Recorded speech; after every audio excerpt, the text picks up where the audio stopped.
కథా చర్చ లైవ్ కార్యక్రమానికి ప్రేక్షక శ్రోతలందరికీ స్వాగతం. నేను నారాయణ స్వామి సంఖ్యగిరి, ఇక్కడ బ్లూమ్ఫీల్డ్ హిల్స్ మిషిగన్ నుంచి మాట్లాడుతున్నాను.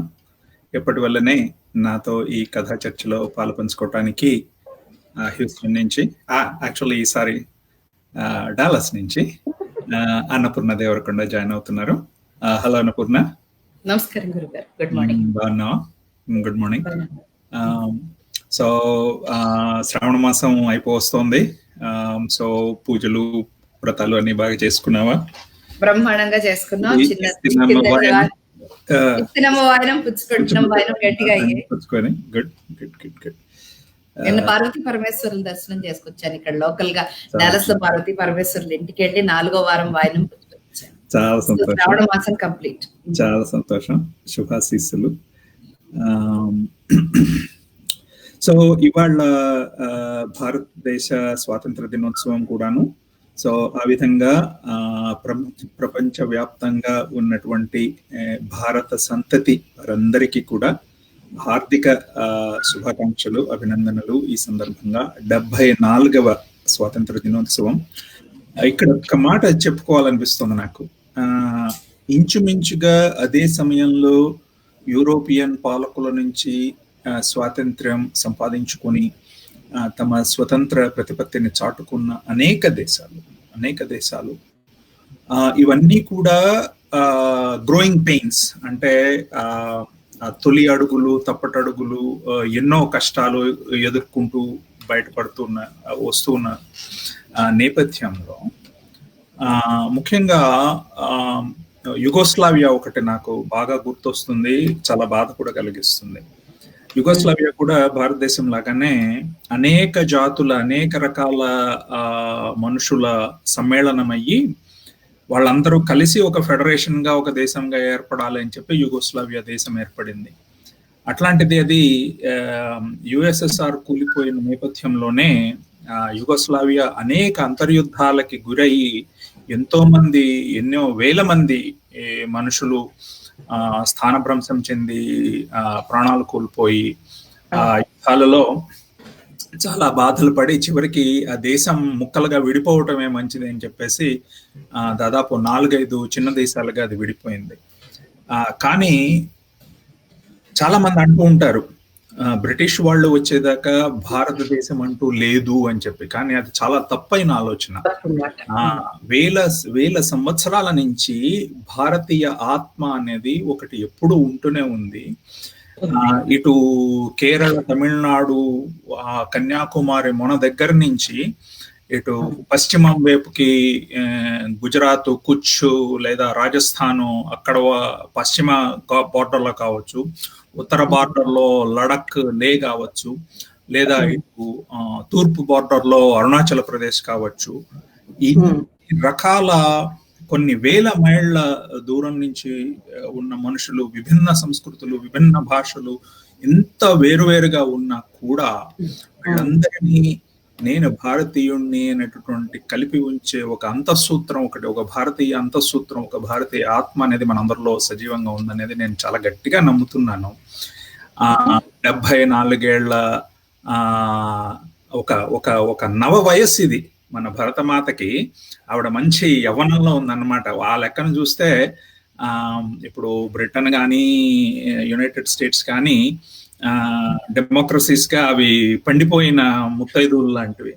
అట్లాంటిది మన భరతమాత ఒక నవ యవ్వని, నిండు జవసత్వాలతోటి తొణికెసలాడుతోంది.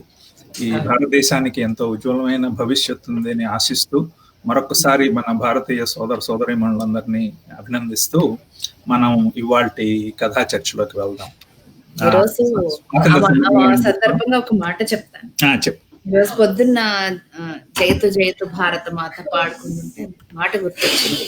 చిన్నప్పుడు ఆగస్టు 15 అంటే స్కూల్ ఉండదు కానీ పొద్దున్నే బట్టలు ముందు రోజు రాత్రి ఐరన్ చేసుకుని, అంటే బట్టలు అలక్కూడదు ఆ రోజు స్కూల్కి వెళ్తుంటే, అలా వేసుకుని వెళ్ళి చక్కగా జెండా వందనం చేసుకుని, చాక్లెట్లు ఇస్తే తెచ్చుకుని ఇంటికి వచ్చి, మా నాన్నగారు బ్యాంకు, ఆయన జెండా వందనం చేసేవారు. ఎక్కడెక్కడ జెండా వందనం చేస్తే అక్కడెక్కడ చాక్లెట్లు తెచ్చుకుని ఎంతో ప్రౌడ్ గా జనగణమన వింటే మనసు ఉప్పొంగే ఆ స్టేజ్ నుంచి మనం ఇక్కడికి వచ్చేసి ఈ రోజు జెండా వందనానికి కూడా గ్రూప్ కలవాలంటే కరోనా వచ్చే పరిస్థితికి ప్రపంచం వచ్చింది. అవును. ఇప్పుడు నిజంగా దేశాన్ని రక్షించడం అంటే బయటికెళ్ళి గొంతెత్తి గ్రూపులు కట్టి పాడటం కాదు, ఇళ్లలో కూర్చుని జాగ్రత్త తీసుకొని మహమ్మారిని తగు జాగ్రత్తగా ఎదుర్కొనడం. So it's change the way how we can protect our own country. On that note మీరు చెప్పినట్టు అందరూ మనం పునఃసంఘటితమై ప్రపంచం అంతా ఒక తాటి మీదకి వచ్చి మనకు వచ్చే ఉపద్రవాలన్నీ ఎదుర్కోవాల్సిన సమయం వచ్చింది. అందరికీ స్వాతంత్ర దినోత్సవ శుభాకాంక్షలు. మనస్థైర్యం చాలా ఇంపార్టెంట్. పాజిటివ్ గా ఉండటం, పాజిటివ్ గా ఆలోచించటం, మంచి ఆలోచన చేయటం, మంచి ఆలోచనల్ని కార్యాచరణలోకి పెట్టుకోవటం చాలా అవసరం. సో ఆ చక్కటి మాట మీద మనం అక్కడి నుంచి కథలోకి వెళ్దాం. ప్రముఖ కథా రచయిత, కవి, పలమనేరు ఊరు చిత్తూరు నుంచి పలమనేరు బాలాజీ గారు మనల్ని నైస్ సార్ అని చెప్పి పలకరిస్తున్నారు. బాలాజీ గారు, అలాగే మీనా కొల్లా గారు కూడా హ్యాపీ ఇండిపెండెన్స్ డే, జై భారత్ అని పలకరిస్తున్నారు. ఇవాళ మనం చర్చించబోయే కథ రాసిన వారు ఆర్ఈ సీతారామయ్య గారు. పుస్తకం సరిగ్గా కనిపిస్తుందా? రచయిత పేరు ఆర్ఈ సీతారామయ్య గారు. ఇది గట్టు తగిన చెరువు అనేటటువంటి కథల సంపుటి, ఆయన రాసిన కథల సంపుటిలో నుంచి మనం తీసుకున్నాము. ఆర్ సీతారామయ్య గారి గురించి ఒక 4 ముక్కలు చెప్పుకోవాలి. ఎందుకంటే నేను మొట్టమొదట అమెరికా వచ్చినప్పుడు ఫిలడెల్ఫియా నగరంలో అక్కడ Telugu association of greater Delaware valley, TAGDV అనే పేరుతోటి ఆ సంస్థలో మొట్టమొదటిసారి నేను ఒక సాంస్కృతిక కార్యక్రమానికి వెళ్ళినప్పుడు అక్కడ పరిచయం అయ్యారు సీతారామయ్య గారు, ఉషా గారు అక్కడ యూనివర్సిటీ ఆఫ్ పెన్సిల్వేనియా లైబ్రరీలో పనిచేసేవాళ్ళు. ఆర్ సీతారామయ్య గారు ఫిలడెల్ఫియా నగరంలోనే ఏ యూనివర్సిటీనో నాకు ఇప్పుడు గుర్తులేదు, అందులో ప్రొఫెసర్ గా పనిచేసేవారు. సీతారామయ్య గారికి పర్టికులర్ గా తెలుగు సాహిత్యం మీద విపరీతమైన అభిమానం, భాష అంటే విపరీతమైన అభిమానం, అప్పటికే బాగా చదివి ఉన్నారు. అలాగా మాకు మొట్టమొదటి స్నేహం కుదిరింది. నాకంటే వారు వయసులో కొంచెం పెద్దవారైనా కూడా ఎంతో ఆప్యాయంగా పలకరించేవారు. చాలాసార్లు వాళ్ళ ఇంటికి వెళ్ళాను.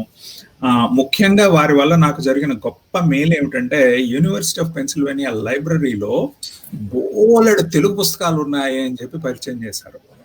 సో నేను PhD ఎంత చేశానో కానీ ఆ లైబ్రరీలో ఉన్నటువంటి ఆ తెలుగు పుస్తకాలు మాత్రం సంపూర్ణంగా వినియోగించుకున్నాను. అది ఇది అని లేదు, అన్ని రకాల పుస్తకాలు చదివాను. ఊహించి ఉండం కదా అమెరికాలో. నాకు అసలు ఐడియానే లేదు. అలా గొప్ప మేలు చేశారు. అదైపోయిన తర్వాత ఆయన వృత్తిరీత్యా ఇక్కడ ఓక్లాండ్ యూనివర్సిటీ మిషిగన్ లో ఉద్యోగం తీసుకుని మిషిగన్ మూవ్ అయిపోతే నేను నా PhD అయిపోయిన తర్వాత నేను కూడా మిషిగన్ కే మూవ్ అయ్యాను. మేము ఉంటున్న ఊళ్ళో కొద్దిగా దూరం అయినా కూడా ఆ ఫిలడెల్ఫియా వేసిన స్నేహ బీజాన్ని ఇక్కడ మేము వృద్ధి పొందించుకొని ఒకరినొకరు కలుస్తూ మాట్లాడుకుంటూ జరుగుతున్న సమయంలో సీతారామయ్య గారు ఒక మాట అన్నారు.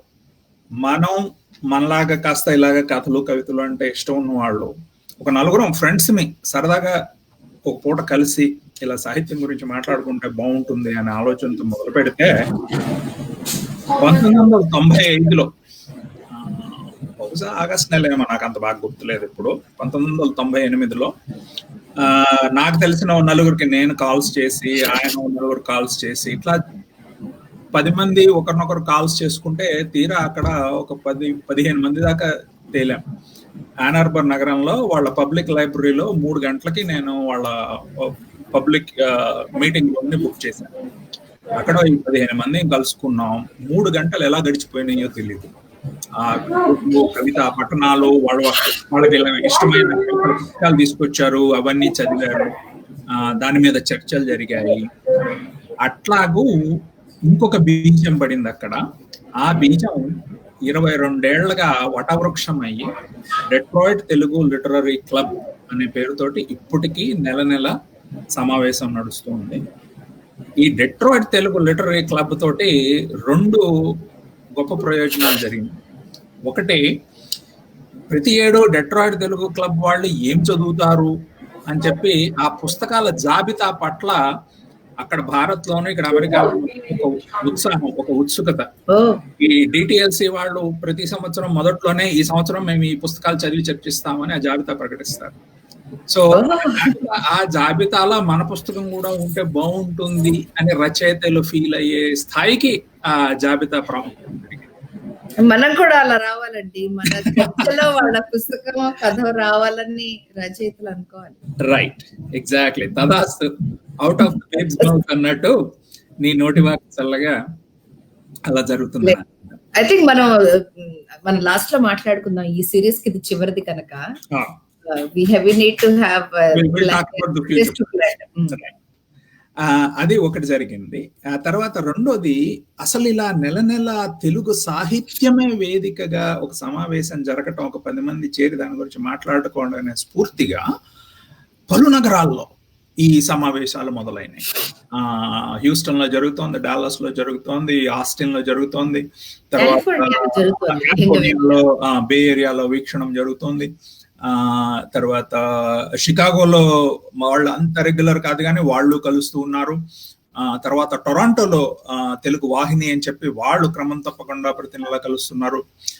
ఇలాగూ కనీసం గత 10-15 ఏళ్లుగా రకరకాల నగరాల్లో కేవలము తెలుగు భాష మీద, సాహిత్యం మీద ప్రేమతోటి ఒక 10 మంది కలుసుకొని మాట్లాడుకోవడం ఒక ఒరవడి డిటిఎల్సి తోటి స్టార్ట్ అయిందని నాకు చాలా గర్వంగా ఉంది. అదంతా మేమే చేసేసామని చెప్పుకోను కానీ మొట్టమొదట ఆలోచన అయితే సీతారామ గారికి నాకు ఉన్న స్నేహంలో నుంచి ఆ బీజం పడింది. అందుకు నాకు చాలా సంతోషం, చాలా గర్వం అనిపిస్తూ ఉంటుంది అనమాట వెనక్కి తిరిగి చూసుకున్నప్పుడు. అంత దీర్ఘకాల మిత్రులు వారు. వృత్తిరీత్యా బయోకెమిస్ట్రీ ప్రొఫెసరు. ఆయన పనిచేసేది కన్ను ఎలా పనిచేస్తుంది, కన్నులో ఉండేటటువంటి రసాయనిక చర్యలు ఏమిటి అనే అంశం మీద ఆయన రీసెర్చ్ సాగుతూ ఉంటుంది. ఇక్కడ దూరపు కొండల్లో నునుపే కాకుండా గరుకుతనం కూడా చూశారు. తెలుపు కూడా కనిపించింది, గరుకు కూడా నలుపు. We'll come to that, right? Don't let the cat out of the bag. అది సీతారామయ్య గారి నేపథ్యం. చాలా కాలంగా తెలుగు కథలు రాస్తూ ఉన్నారు. తెలుగు కథ వస్తువే కాకుండా ఫామ్ లో కూడా మంచి పరిణతి సాధించిన రచయిత అని నాకు అనిపిస్తూ ఉంటుంది. 2 కథల సంపుటలు ప్రచురించారు. మొదటిది గట్టు తగిన చెరువు, ఇందాక చెప్పాను. ఆ తర్వాత కొంచెం ఇటీవల కెన్యా టు కెన్యా అని ఇంకొక కథల సంపుటి ప్రచురించారు. అంతేకాకుండా కొన్ని తెలుగు నుంచి ఇంగ్లీష్ కి కొన్ని చాలా చక్కటి అనువాదాలు చేశారు. ముఖ్యంగా ప్రముఖ ఫెమినిస్ట్ రచయిత్రి ఓల్గా గారి నవలికలు, కథలు ఇంగ్లీష్లోకి అనువాదం చేశారు. అవి కూడా చాలా చక్కగా ఆదరించబడ్డాయి. సో ఇన్ని రకాలుగా సీతారామయ్య గారు కథా సాహిత్యంతో అనుబంధం పెనవేసుకుని ఉన్న రచయిత. ఇవాళ మనం చర్చకి తీసుకున్న కథ దూరపు కొండలు అనేది చాలా చాలా విచిత్రమైన కథ. మనకి ఇటువంటి వస్తువు మనకి అంత సులభంగా మనకి తెలుగు కథల్లో కనపడదు. టూకీగా కథ నువ్వు చెప్తావా? చెప్తాను. ఎక్సలెంట్. పుస్తకం మీ దగ్గర రెడీగా ఉంది కదా, ఎక్కడైనా నేను చదవమని అడిగినప్పుడు మీరు చదవాలి. అంటే నా దగ్గర స్కాండ్ కాపీ. నమస్కారం అందరికి. చక్కటి కథ దూరపు కొండలు. ఆర్ సీతారామయ్య గారు 2 ప్యారలల్ ట్రాక్స్ లో ఒక కులాంతర మతాంతర వివాహాలకే విపరీతమైన రెసిస్టెన్స్ ఉండే ఒక తెలుగు సంస్కృతి నుంచి వచ్చిన మనందరికీ ఎలాంటి ఒక కల్చరల్ షాక్ ని పరిచయం చేశారంటే, కల్చరల్ షాక్ అన్ని ఈ మధ్యకాలంలో బాగానే జరుగుతున్నప్పటికీ ఈ కథలో ఆయన ఆవిష్కరించింది ఏంటంటే, ఒక తెలుగు బ్రాహ్మణ కుటుంబంలో, ఒక కన్జర్వేటివ్ ఫ్యామిలీలో, అందులోను పురోహితుడిగా ఇండియా నుంచి అమెరికా మూవ్ అయ్యి ఇక్కడ పుట్టి పెరిగిన ఒక వాళ్ళ ఇంటి అమ్మాయి, అతని యూనివర్సిటీ దగ్గర పరిచయం అయిన ఒక నల్లజాతి అబ్బాయిని పెళ్లి చేసుకోవాలన్న ఉద్దేశంతో ఆ అమ్మాయి ఇంటికి ఆ అబ్బాయి ఇంటికి లెటర్స్ రాయడం అనేది తటస్థించింది. ఆ తర్వాత సీతారామయ్య గారి కథ ఎత్తుగడ కెన్యాలో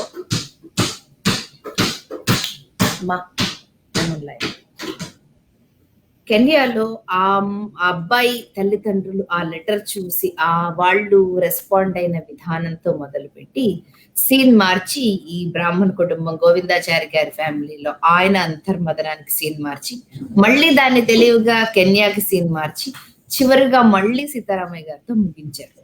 సో 4 భాగాలుగా ఉంటుంది, 4 విభాగాలుగా ఉన్నాయి స్థితుల్లో ఉన్న ఈ కథ. ఏం జరుగుతుందంటే ఇట్ టాగల్స్ బిట్వీన్ 2 ఎక్స్ట్రీమ్ సైడ్స్. అంటే ఒక సైడ్ వీళ్ళ కల్చర్ అంతా డిఫరెంట్, కానీ వీళ్ళిద్దరి మధ్య ఒక సారూప్యత, ఒక రకమైన ఒకే రకమైన ఒక ఇన్సెక్యూరిటీస్, భయాలు ఇవన్నిటిని ఎంత చిన్న చిన్న మాటలతో చక్కగా ఆవిష్కరించారు. నేను 2-3 చోట్ల చదవమని అడుగుతాను, మీరు కథ రెడీగా పెట్టుకోండి.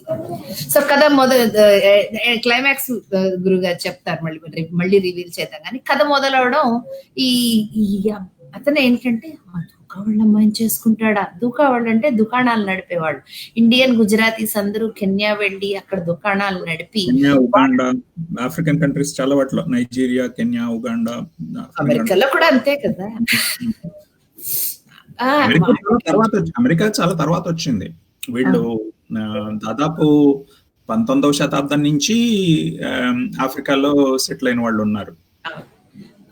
అక్కడ మనకు అర్థమయ్యే విషయం ఏంటంటే, మన వాళ్ళు అక్కడికి వెళ్ళి అయినా సరే నల్ల జాతీయుల్ని వివక్షగా చూసేవారు అన్న విషయాన్ని రచయిత వాళ్ళ మాటలు, వాళ్ళ భయము, వాళ్ళ అమ్మాయిని పెళ్లి చేసుకుంటే ఆ అమ్మాయి మనకు మన ఇంటికి వస్తుందా, తండ్రి మనసులో నడుస్తున్న ఆలోచనలు, కెన్యా తండ్రి మనసులో నడుస్తున్న ఆలోచనలు. ఆయన పేరు వపులా. అయినా ఇండియా అమ్మాయి తన కొడుకును మనిషిగా గుర్తిస్తుందా? అసలు ఎంత దారుణమైన ఆరోపణ. తన కొడుకుతో ఒకే ఇంట్లో ఉంటుందా, కాపురం చేస్తుందా? ఒక దూకా వాళ్ళ అమ్మాయి తన కొడుకుతో అలా జీవించడం తాను ఊహించలేడు. ఎందుకంటే ఆయనకు అప్పటిదాకా ఉన్న ఆయన అనుభవం విశాలమైనదే. ఆయన అప్పటికే పోలీసుగా పనిచేసి రిటైర్ అయినాడు. కానీ ఆయన అనుభవంలో ఎక్కడా తారసపడని దృశ్యం ఇది. ఒక భారతీయ జాతి అమ్మాయి ఒక లూహియా జాతి అబ్బాయి తోటి ఒక జంటగా కలిసి ఉండటం, కాపురం చేయటం, ఒక కుటుంబాన్ని నిలబెట్టడం అనేది అతని అనుభవంలో ఎక్కడా కనపడలేదు. ఇక్కడ తమాషాగా భార్య నెకిసా, ఆవిడ చాలా అంటే పెద్ద చదువుకున్న అమ్మాయిలా గోచరించదు మనకి. ఆ అమ్మాయి ఏమో, అయ్యో లుహియా అమ్మాయిని పెళ్లి చేసుకుంటే నేను మాట్లాడేదాన్ని, ఇప్పుడు అమ్మాయితో నేను ఎట్లా మాట్లాడేది, అమ్మాయికి లుహియా రాదే అంటే, ఏంటి నీతో వచ్చి మాట్లాడుతుంది అనుకుంటున్నావా? అమ్మాయి అసలు ఇక్కడికి వస్తుందంటావా? ఎందుకు రాదు? మన పిల్లాడిని చేసుకుంటే మన ఊరు రాక ఏమవుతుంది? ఎందుకు వస్తుంది దూకాళ్ళ అమ్మాయి అని అతను అడిగితే, అయ్యో వస్తే బాగుండే, మరి ఇందాక ఏదో మాట్లాడితే చాలన్నావు, ఇప్పుడు చూస్తే చాలా అంటున్నావే. అంటే వాళ్ళిద్దరు కాన్వర్సేషన్ లో కూడా చాలా సున్నితంగా, అసలు అమ్మ బాబోయ్ అలా జరుగుతుంది, అసలు ఎలా జరుగుతుందా, జరిగే పనేనా? అయినా వాళ్ళల్లో అంతలోనే డౌట్, వాళ్ళు దూకా వాళ్ళు కాదట్లే, వాళ్ళు అసలు ఇక్కడికి రానే లేదట, వాళ్ళు ఇండియా నుంచి డైరెక్ట్ గా అమెరికా వెళ్ళిపోయాక వాళ్ళు బెటర్ గా ఉంటారేమో, ఏమో మన వాడికి నచ్చింది. అక్కడితో కట్ చేసి సీన్ మారుస్తారు రచయిత. ఈ గోవిందాచారి గారికి లెటర్ వస్తుంది. ఆయన దాదాపు కూలబడిపోయినంత పని చేస్తాడు. గోవిందాచారి బ్యాక్గ్రౌండ్ చెప్పుకోవాలి ఇక్కడ.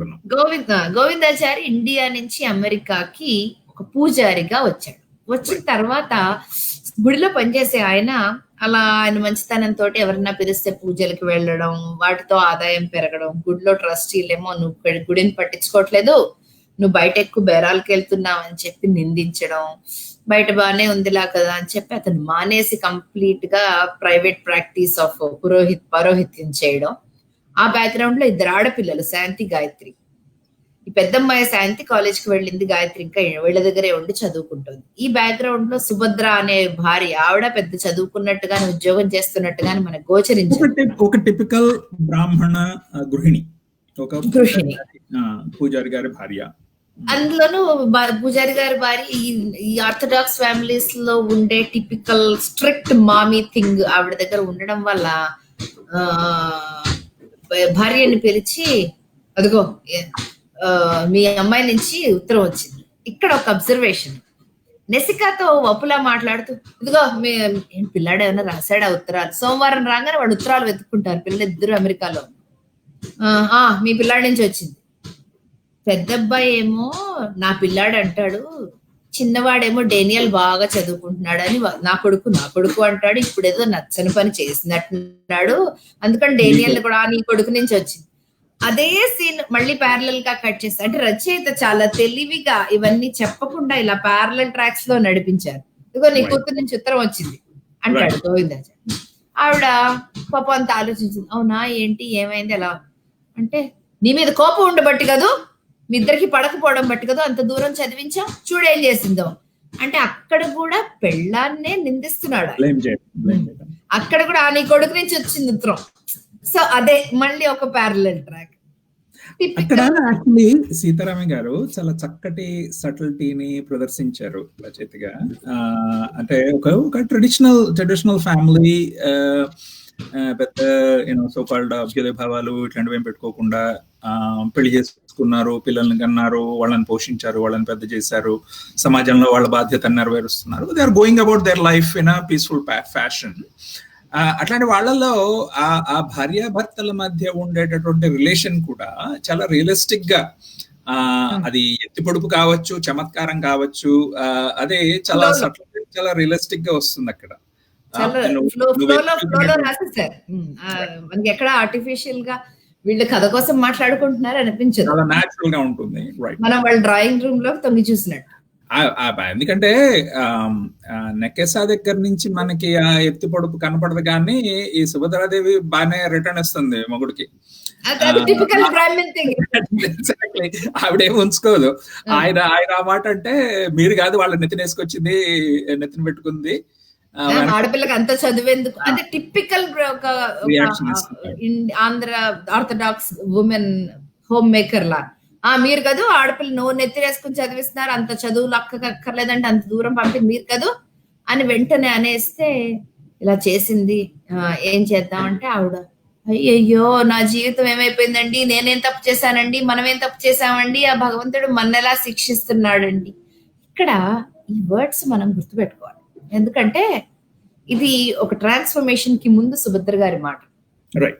సుభద్ర గారు అక్కడ ఫస్ట్ రియాక్షన్, అది వినగానే ఆవిడకి వచ్చే రియాక్షన్, బాబోయ్ మనం ఏం తప్పు చేశాం కాబట్టి మన భగవంతుడు ఇలా శిక్షిస్తుంది. కర్మ సిద్ధాంతం బేసికల్లీ మనం ఏదో పాపం చేసాం, ఆ పాపానికి శిక్ష ఇది, ఆ పాపానికి శిక్ష ఇది. అదొక టిపికల్ రియాక్షన్ మన వాళ్ళ దగ్గర, టిపికల్ రియాక్షన్. సో అక్కడ ఆవిడ మాట అన్న తర్వాత గోవిందాచారి ఈ ఆలోచన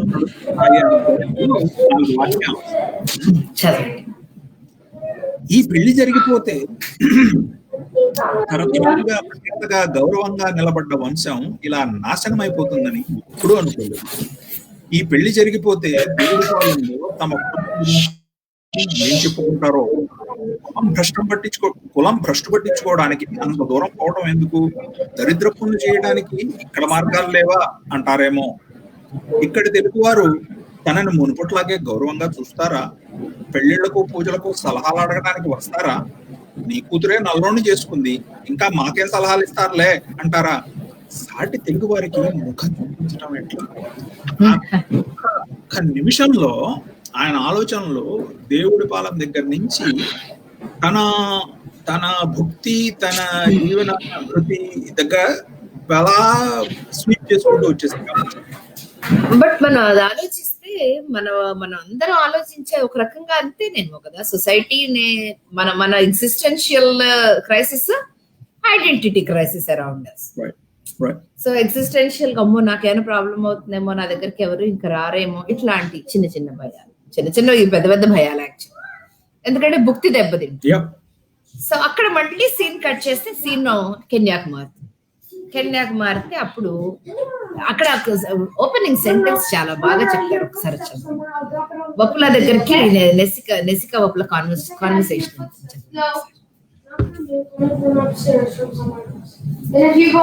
అదే ఇందాక మనం చెప్పుకున్నటువంటి ఉత్తరాలు ఏమైనా వచ్చాయా అని చెప్పేసి, కొడుకు దగ్గర నుంచి ఒకటి వచ్చింది రిప్లై ఇస్తాడు. అది నడిచి చివరికి ఆమె అంటుంది భర్తతో, కనబడితే ఎంత కనపడకపోతే ఎంత, నాకు అసలు ఆ దూకా వాళ్ళంటేనే ఇష్టం లేదు. శుభ్రంగా మన ఊరు, ఆ ఊరి పేరు నసియండాకి వచ్చి లూహియా పిల్లలు ఒక దాన్ని చేసుకుని సుఖంగా ఉంటే మంచిది అని రాయి అని ఊరు చెప్తుంది. అంటే ఆయన అంటాడు, తెలివితేటలు తెలివితేటలు సంపాదించుకుని ఎదిగిపోయిన వాడిని మాకు తెలిసిన ప్రపంచంలోనే నువ్వు కూడా బతకాల్సిందేనంటే ఎట్లా, వాడి బతుకు వాడిని బతకనివ్వాలి కదూ. This sentence is leading to the climax. ఎందుకంటే ఇద్దరు తల్లి, ఇవే ఎపిసోడ్ 2.0 ఎపిసోడ్స్ అన్నమాట. ఈ తండ్రి ఆ తండ్రి కూడా ఫస్ట్ 1.0 ఎపిసోడ్ భయాలు. ఈ తండ్రి భయపడ్డాడు, ఆ తండ్రి భయపడ్డాడు. ఈ తండ్రి ఏమో నా కొడుకుని మనిషిలా చూస్తుందా అని భయపడ్డాడు, నా కొడుకుతో కాపురం చేస్తుందా, ఒక ఇంట్లో ఉంటుందా. ఆవిడేమో ఏం భయపడింది, నాతో మాట్లాడుతుందా, నాకు మరి భాష రాదు కదా, నా దగ్గరకు వచ్చి ఉంటుందా అని భయపడింది. ఇటు చూస్తే ఆచార్య గారేంటి, అందరూ ఏమనుకుంటారో, నాకు బేరాలు రావేమో, ఆవిడేమో నేనేం తప్పు చేశానో, నాకు ఇలాంటి శిక్ష. అక్కడ కట్ చేస్తే 2.0 ఏంటంటే రియలైజేషన్ అండ్ ట్రాన్స్ఫర్మేషన్. అతను చెప్తాడు, ఎందుకంటే అతను చదువుకున్నవాడు, పోలీసు ఉద్యోగం, బయట ప్రపంచాన్ని చూడటం వల్ల అతను ఏం చెప్తాడంటే, మనకి ఇంతే ప్రపంచం తెలుసు, మనం ఇంతవరకే చూసి వాళ్ళని జడ్జ్ చేసేస్తున్నాం, దూకా వాళ్ళు ఇలా ఉంటారు, వాడికి ఏం తెలుసు, వాడి ప్రపంచం వచ్చి వదిలేసి మనకి తెలిసిన ప్రపంచంలోనే కట్టుబడి ఉండమని మనం ఎందుకు చెప్పాలి, వాడి పట్టుకుని వాడిని బతకనివ్వాలి కదా. ఇక్కడ ఒకటి ఇంపార్టెంట్ విషయం ఏమిటంటే, మనం ఎక్కడ ఉన్నా కానీ, నివాసం ఎక్కడ ఉన్నా కానీ, నిజానికి మన పక్కింటి వాడు ఎలా ఉంటున్నాడు, వాడి సంస్కృతి ఏమిటి, వాడి ఆలోచనలు ఏమిటి, వాడికి ఉన్న కష్టాలు ఏమిటి, బాధలు ఏమిటి, వాడి పరిస్థితిగతులు ఏమిటి అని కూడా పట్టించుకున్నటువంటి ఒక బ్లైండర్స్ ఆన్ లాంటి జీవన స్థితిలో ఉంది.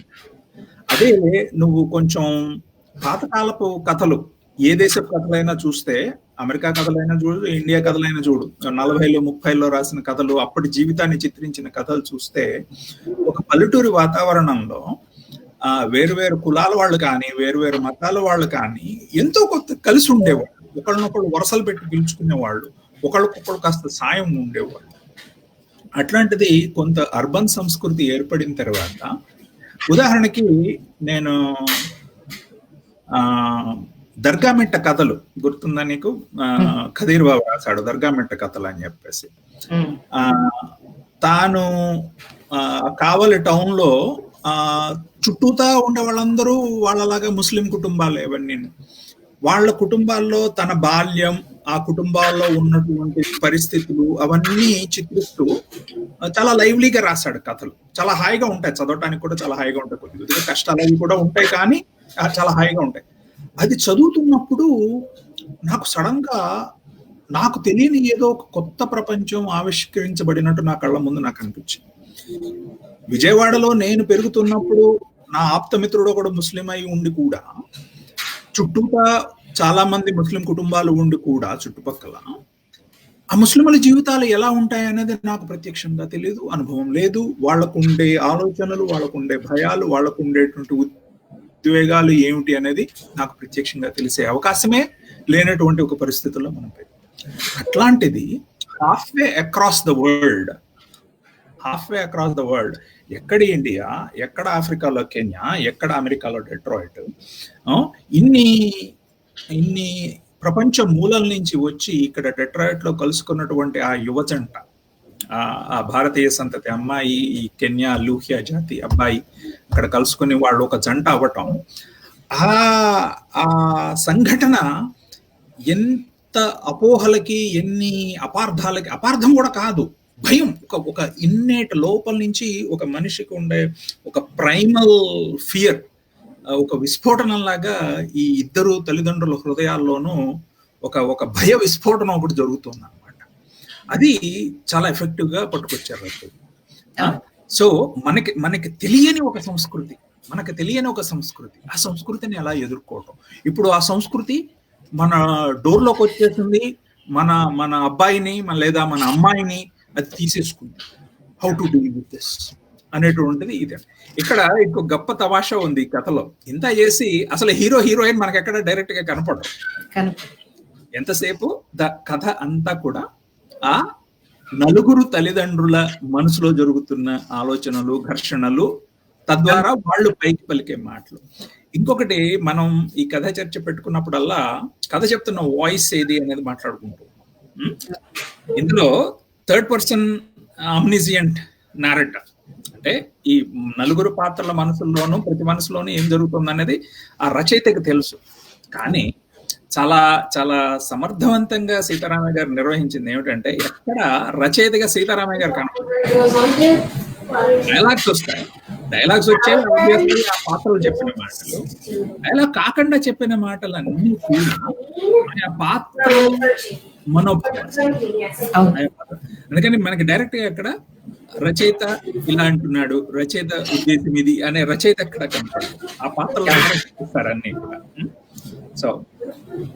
సో అది ఆ సెంటెన్స్ లో అతను ఆ ఫాదర్ చెప్పిన సెంటెన్స్ లో ఆ రియలైజేషన్ ఫస్ట్ 1.0 ఎపిసోడ్స్ భయాలు, భయ విస్ఫోటనం మీరు చెప్పినట్టు. 2.0 ఎపిసోడ్ లో వప్పులా అంటాడు, వాడు బతుకునివ్వాలి కదా, ఎందుకు why are we trying to bring him to our world, let him explore his world అంటే ఎక్కడ లెట్ గో. అక్కడ వప్పులా రియాక్ట్ అయ్యాడు చదువుకున్నవాడిగా, భార్య అలా ఉంది. కట్ చేస్తే గోవిందాచారి గారు ఇంకా అదే డైలమాలో ఆయన ఇంకా రియలైజేషన్ కి వచ్చినట్టు మనకి తోచదు. ఆయన ప్లాన్ వేస్తాడు ఏంటంటే, పెద్దది ఎలాగో చేజారిపోయింది, మనం కోల్పోయాం. వాళ్ళు ఎంత పెద్ద మాట వాడతారంటే, పెద్ద కూతుర్ని కోల్పోయాం, శాంతిని కోల్పోయాం, చిన్నదానైనా కాపాడుకుందాం. హైదరాబాద్ లో మన బావుమరిది అంటే సుభద్ర గారు అన్నగారు ఉంటారనమాట. ఎవరితో పూజకి వెళ్ళొచ్చాను కదా, పూజకి వెళ్ళిన చోట ఒక ఆయన పరిచయం అయ్యాడు, వాళ్ళ అబ్బాయికి ఎన్ఆర్ఐ కూడా హైదరాబాద్ లో మెడిసిన్ జాయిన్ చేశాట, మన అమ్మాయికి కూడా కొంచెం ఇన్ఫ్లుయెన్స్ వాడి మీ అన్నయ్యతో చెప్పి అక్కడ కాలేజ్ లో జాయిన్ చేసామంటే, అక్కడ ఎవరో ఒకళ్ళని మన వాడిని ఇచ్చి పెళ్లి చేసామంటే పిల్ల గట్టెక్కుతుంది, లేకపోతే దీన్ని కూడా కోల్పోవాల్సి వస్తుంది అని పిల్లంతా చెప్తాడు.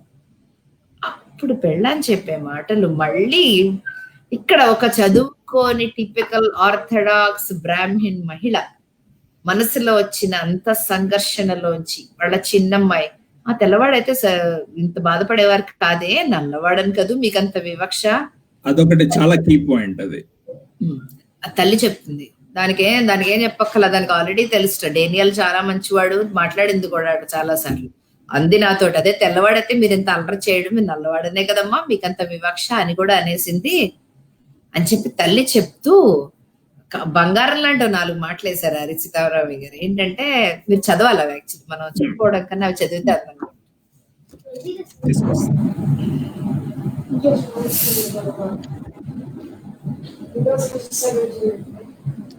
ఇష్టమో కాదో నాకెందుకు చెప్తుంది, ఆ పిల్ల 1-2 సార్లు అబ్బాయితో ఫోన్ లో కూడా మాట్లాడిందిట. ఇక్కడ పిల్ల అనేది రెండో కూతురు అనమాట. అబ్బాయి పేరు డేనియల్ అట, చాలా మంచివాడు అంటుంది. పైగా మీరు నేను రేసిస్టులమాట. తెల్లవాడైతే మీరు ఇంతగా 7 ముఖాలు పెట్టేవాళ్ళేనా అని అడుగుతుంది.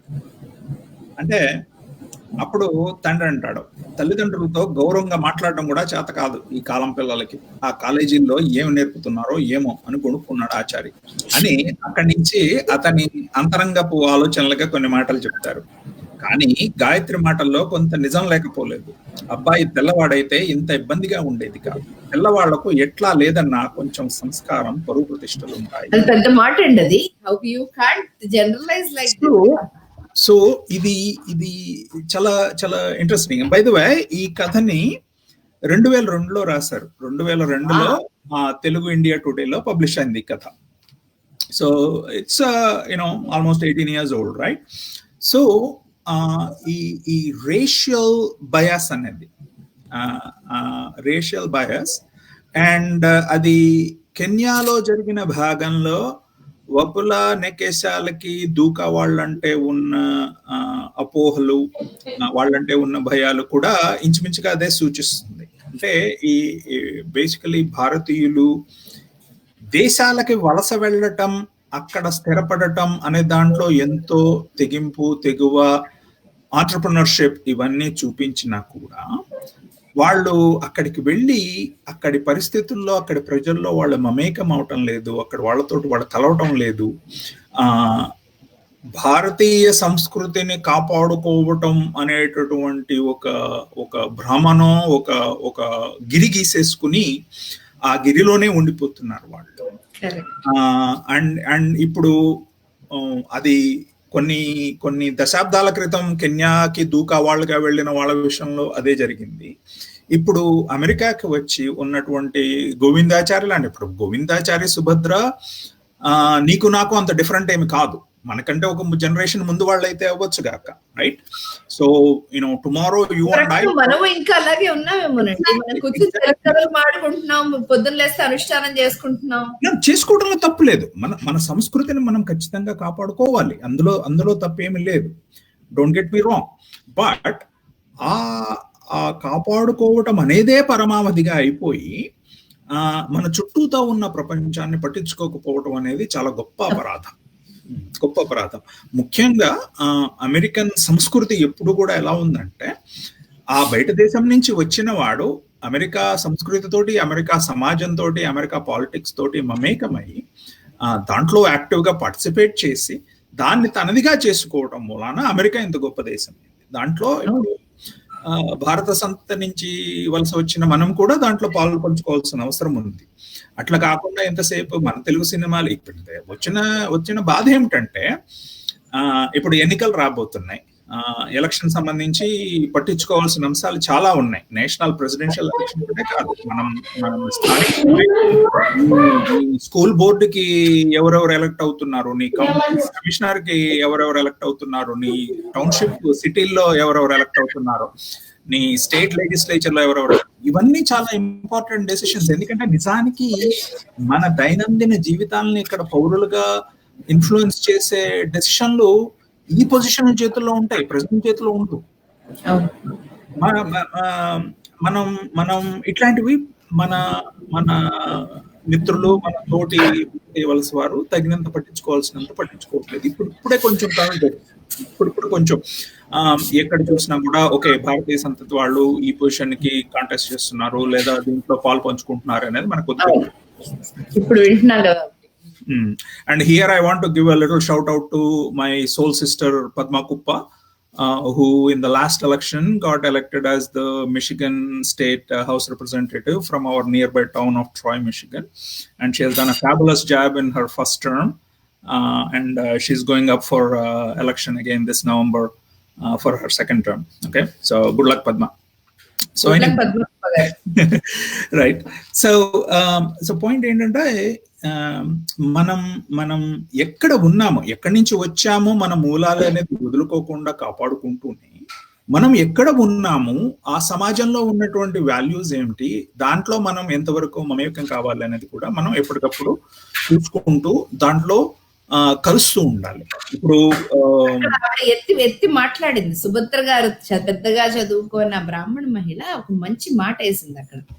ఆయన ఇలా ఎల్లగారి దగ్గరికి పంపించాడు. ఎందుకు పంపిస్తారు? ఇక్కడ పెట్టి పెరిగిన పిల్ల అక్కడికి వెళ్ళి ఎలా ఉంటుంది అనుకున్నారు? ఎలా అడ్జస్ట్ అవుతుంది అంటే ఆయన వెంటనే మనం అడ్జస్ట్ అవ్వాలా, అక్కడ పుట్టి ఇక్కడికి వచ్చంటే అక్కడ ఏం అడ్జస్ట్ అయ్యాం నిజంగా. మనం ఎంతసేపు ఇక్కడికి వచ్చి మీరు చెప్పినట్టు భారత సంతతి అని చెప్పి గిరిగీసుకుని కూర్చుని మన పనులు మన పద్ధతుల్లోనే మనం ఉంటూ నిజంగా మనం ఏం అడ్జస్ట్ అయ్యాం. సో అతనిలో ఉన్న మార్పుకి ఆవిడ కారణం, ఆవిడ డైలాగ్ కారణమే. ఆవిడ చెప్పేస్తుంది, అబ్బాయి అక్కర్లేదు, ఎక్కడికి పంపించక్కర్లేదు, దాన్ని ఇక్కడే చదివించండి. ఎందుకంటే అక్కడికి పంపిస్తారు, అడిగెళ్తే తక్కువ కులం వాళ్ళు చేసుకుంటే అప్పుడు మొహం ఎక్కడ పెట్టుకుంటారు? పాసిబుల్ కదా. మీరు ఏం కంట్రోల్ చేయగలరు? మీరు పిల్లల్ని ఇన్ఫ్లుయెన్స్ చేయాలనుకుని మీరు ఎక్కడికో పంపించిన సొల్యూషన్ కాదు. కానీ సీతారామయ్య గారు కథ ఒక పాయింట్ మీద అయినా కూడా సొరకలు వేయటం మాత్రం ఎక్కడా వదిలిపెట్టలేదు. ఆయన రచయితగా ఆయన ఒక్క మాట కానీ, ఆయన కలం నుంచి ఒక సిరాచుక్క కానీ కథలో కనపడకుండానే ఆ పాత్రల ద్వారానే లేదా పాత్రల ఆలోచనల ద్వారానే వేయాల్సిన చొరకలన్నీ వేసేశారు. ఒకటి భారతీయ సంతతి వలస జనాభా ఎక్కడ ఉన్నా గానీ ఇలా కుపస్థ మండుకల్లాగా గిరిగీసుకుంటున్నాం. ఒకటి కాదు, ఇండియన్ సర్కిల్ అని చెప్పి వీళ్ళతోనే పార్టీలు, వీళ్ళతోనే పూజలు, వీళ్ళతోనే సంబంధాలు. నిజంగా ఎంతమంది ఇండియన్స్ అమెరికన్ ఫ్రెండ్స్ ఉంటారండి? ఇంకొకటి, ఇప్పుడు మనం ఈ ఈ ఈ వరుసలో చర్చిస్తూ వచ్చిన కథల అంతసూత్రం కూడా అదే కదా. అసలు మన కథల్లో మన పాత్రలు బయట ప్రపంచంతో ఎంతవరకు సమావేశం అవుతున్నాయి, ఎంతవరకు ఒక డైలాగ్ జరుగుతుంది, ఎంతవరకు సంభాషిస్తున్నాయి, ఎంతవరకు ఇంటరాక్ట్ అవుతున్నాయి. వెతికితే గట్టిగా 15 కథలే దొరికాయంటే ఈవెన్ కథల్లోనే ఈయన దాదాపు 40 ఏళ్ల చరిత్ర ఉన్నటువంటి అమెరికా తెలుగు కథలో మనం గాలిస్తే 15 కథలు దొరకడం కష్టమైపోయింది. ఇంకొకటి మనం గమనించుకుంటూ వస్తే, మనం లాస్ట్ వారం చదువుకున్నటువంటి స్వల్పజ్ఞుడు, ఈ కథ, ఈ రెండే వేరే జాతి వాళ్ళతోటి పెళ్లి అనేదాకా కూడా వచ్చినాయి. మిగతావన్నీ కూడా ఏదో ఒక సంబంధం, ఏదో ఒక కనెక్షన్ అక్కడతోటి జరిగినవే, రైట్? సో కానీ నిజం పరిశీలిస్తే, నిజ జీవితం పరిశీలిస్తే, ఈ ఏమనాలి వాటిని, interracial marriages, they are not that uncommon. They're fairly there. పడమటి సంధ్యారాగం దగ్గర నుంచి ఇప్పటి వరకు సినిమాల్లో చాలా శ్వేత జాతి వారిని కావచ్చు, నల్ల జాతి వారిని కావచ్చు, లేదా Chinese Americans or oriental Americans అని కావచ్చు, ఇట్లాగూ అన్ని రకాల వేరే జాతుల వారితోటి వివాహ సంబంధాలు జరుగుతూనే ఉన్నాయి, రైట్? సో అది అంత అన్కామన్. బట్ మన కథలు ఆ విధంగా ఇంకా కొంత వెనుకబడే ఉన్నాయని నేను అనుకుంటున్నాను. నిజ జీవితంతో క్యాచప్ చేయటంలో we need to pay more attention. Anyway, we are getting sidetracked. I wanted to point out, Sitaramayya గారు ఇక్కడ ఒక చొరకేశారు. అప్పటికే ఇక్కడ చదువుకుంటున్న పిల్లల్ని మళ్ళీ ఇండియాకి ఎక్స్పోర్ట్ చేయటం ఏంటి, మెడిసిన్ సీట్ కావాలని. ఎందుకంటే ఇక్కడ ఎంకాడ్లు రాసి సీట్ సంపాదించుకోవడం కష్టం, మెడిసిన్ చదవటం కూడా కష్టమే. సో ఇండియా పంపించేసి, ఇండియాలో మెడిసిన్ చదివిచ్చేసేసి, అప్పుడు మళ్ళీ తెచ్చుకొని ఆ ఫారెన్ మెడికల్ గ్రాడ్యుయేట్స్ పరీక్షలు ఎవరు రాసి పాస్ చేపించి మెడికల్ కెరీర్ చేయడం, అదొక వ్యాపారంగా నడుస్తుంది. అదొక ప్రాక్టీస్, రైట్? సో దేన్ని వదిలిపెట్టకుండా అన్నిటికీ చొరకలు వేసేసారు సీతారామయ్య గారు. వేశారు చాలా తెలివిగా. 2 సమాంతర రేఖల్లో 2 కల్చర్స్ ని, 2 జీవితాలని, 2 డ్రాయింగ్ రూమ్స్ లో ఒక కాన్వర్సేషన్ ని నడిపించి, అంటే చదువుతో సంబంధం లేకుండా అక్కడ ఒక పోలీస్ గా పనిచేసిన ఒక బాధ్యతాయుతమైన మనిషికి రియలైజేషన్ 2.0 వర్షన్స్ లో. ఇక్కడ పెద్దగా చదువుకోకపోయినా ఒక గృహిణిగా, ఒక అమ్మగా, తన పిల్లల్ని అర్థం చేసుకున్న ఒక తల్లిగా ఆవిడకున్న సావి గోవిందాచారికి లేదు. She understood both the psychology as well as her individual daughters much better than the father did. Exactly. So ఆ ఇద్దరికి వచ్చిన రియలైజేషన్ ని అద్భుతంగా ఆవిష్కరించారు. సీతారామయ్య గారు అభినందనలు, చక్కని కథ మా అందరికీ అందించినారు. సీతారామయ్య గారు మొదటి నుంచి కూడా తను రాసిన కథల్ని చాలా ఓపిక, ఆ రోజుల్లో ఇంకా ఈమెయిల్స్ ఇవన్నీ కూడా అంత ఉండేవి కాదు, చక్కగా పేపర్లో ప్రింట్అవుట్లు తీసి చాలా కథలు ఆయనవి అప్పట్లో తెలుగు ఇండియా టుడే వచ్చేది. తెలుగు ఇండియా టుడేలో ప్రచురితమైన ఆయన కథలు చాలా వరకు. అండ్ దెన్ తర్వాత ఆంధ్రజ్యోతి సండే సప్లిమెంట్ లో కూడా చాలా కథలు వచ్చినాయి వారివి. సో మనం క్లైమాక్స్ చెప్పుకోవాలి ఇక్కడ. సో దూరపు కొండలు ఏంటి, so what is the significance of this title, right? So అది ఈ గోవిందాచార్య సుభద్రాల కాన్వర్సేషన్ లోనే అది కూడా వస్తుంది. So you have a comment about that. Yeah, so ఆవిడ అంటుంది అనమాట, దూరపు కొండలు నునుపు, అందుకే అక్కడికి పంపిస్తున్నారంటే నునుపు కాదు తెలుపు కూడా. ఆయన అంటాడు తెలుపు అంటాడు ముందు, ఆయనకి తెలిపే అంటే తెలుపు కాదండి, మీకు అన్ని అలా కనబడుతున్నాయి, నునుపు. కానీ అదే కాదు, మీరు అక్కడికి పంపించడం కరెక్ట్ కాదు అని ఆవిడ స్ట్రాంగ్ గా అపోజ్ చేస్తూ ఆ దూరపు కొండలు అనే దాన్ని వాడడం, అది టైటిల్ గా పెట్టడం చాలా తెలివైన ప్రక్రియ. సో మనందరం వేరే వాళ్ళందరూ బాగున్నారని వాళ్ళ దగ్గర దాకా వెళ్ళిన తర్వాత మాత్రం అవతల వాళ్ళని వద్దు, అవతల జాతి వాళ్ళు వద్దు అని మనం అనుకోవడం, ఇవన్నీ టిపికల్ సైకాలజీని చక్కగా ఆవిష్కరించారు. యాక్చువల్లీ సీతారాం గారు కనుక I'm sure he's either watching now or he will watch later అని ఇన్ఫార్మ్ చేశాను ఇలా మాట్లాడుతున్నామని. ఆయనకి ఓపిక ఇంట్రెస్ట్ ఉంటే గనక ఈ కథకు ఒక సీక్వెల్ రాస్తే బాగుంటుంది. ఎట్లాగా కథ రాసేసి 18 ఏళ్ళు అయిపోయింది కాబట్టి శాంతి డానియల్ కాపురం ఎలా నడిచింది, వాళ్ళకి పిల్లలు పుట్టుంటారు, వాళ్ళ పిల్లలు ఎలా ఉన్నారు, ఎలా 18 ఏళ్ళు అంటే మేజేదేంటి కనీసం 16 ఏళ్ళ పిల్లలు ఉండాలి. అంతే కదా. యాక్చువల్లీ ఉమా ఏలూరి మంచి కామెంట్ చెప్పింది, లైక్ కమలా హ్యారిస్ మామ్ అని చెప్పేసి, అంతే కదా. So so we probably have like a young Kamala Harris in Santi Daniel's family. So what are the issues those kids may have been facing? Follow up Sitaramayya గారు ఆలోచించండి ఈ విషయము. చాలా మంచి స్టోరీ ఇచ్చారు. కథ గురించి మనం ఇంకేమైనా చెప్పుకోవాల్సి ఉందా అని అనౌన్స్మెంట్ అది వచ్చే టైంకి మనం ఈ కథ చూస్ చేసుకోవడం కదా.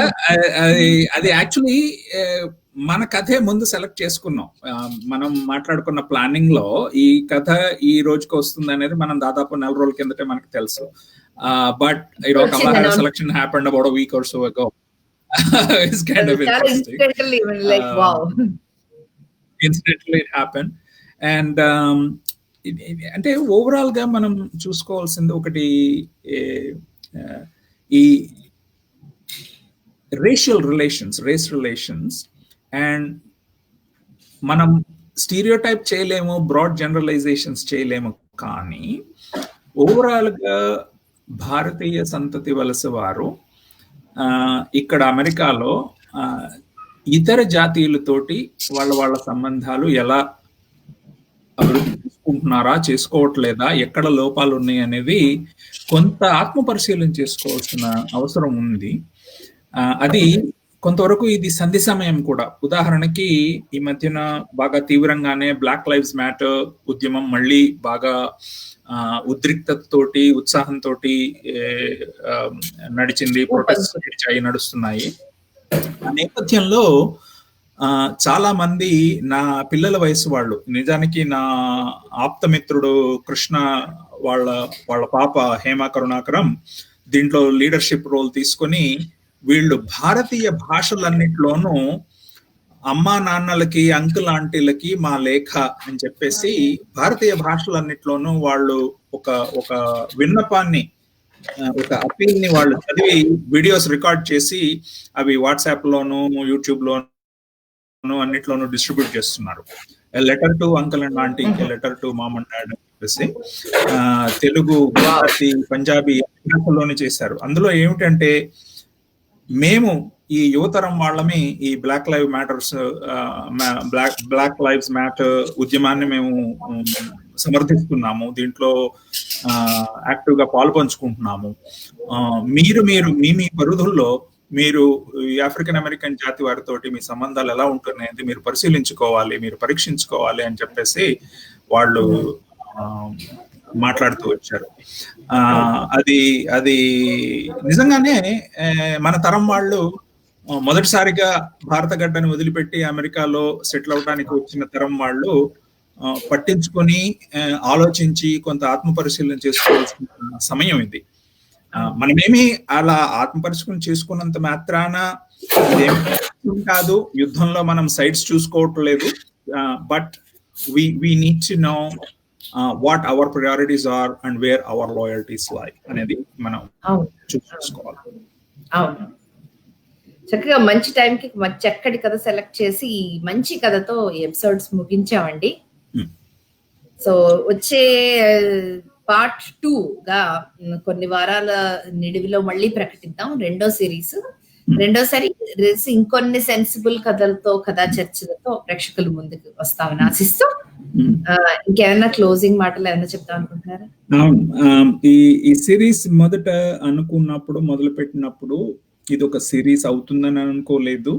ఆ సిరీస్ కు ఒక అంత సూత్రం ఉంటుందని అనుకోలేదు. మొదట ఎంచుకున్న 2-3 కథలు నాకు అప్పటికే చాలా ఇష్టమైన కథలు, వాటిని గురించి వేరే వేదికల్లో మాట్లాడి ఉండిన కథలు తోటి మొదలైన తర్వాత ఆ 2-3 కథల్ని చూసుకుంటే ఈ ఎంత సూత్రం ఉందే వీటిల్లో, ఇట్లాంటివి ఇంకా ఏమన్నా కథలు ఉన్నాయా అని చెప్పి నా దగ్గర నా పర్సనల్ కలెక్షన్ లో ఉన్న పుస్తకాలు కానీ, అంతర్జాలంలో ఉన్న వెబ్ పత్రికల్లో కానీ, ఇంకా ఇతరత్ర మిత్రులను అడిగితే వాళ్ళు రికమెండ్ చేసిన కథలు కానీ, ఇలాగా దాదాపు మనకి 15 సిరీస్ లో పరామర్శిస్తూ వచ్చాము. నీ సహాయం, నీ పార్ట్నర్షిప్, మనకి ఇది సంభాషణలాగా మాట్లాడుకోవటం చాలా బాగా వచ్చింది. చూసి సాహిత్యపు విలువలు తెలిసిన మిత్రులు చాలా మంది నీ ఇన్సైట్స్ ని, నీ కామెంట్స్ ని చాలా మెచ్చుకున్నారు. So congratulations to you.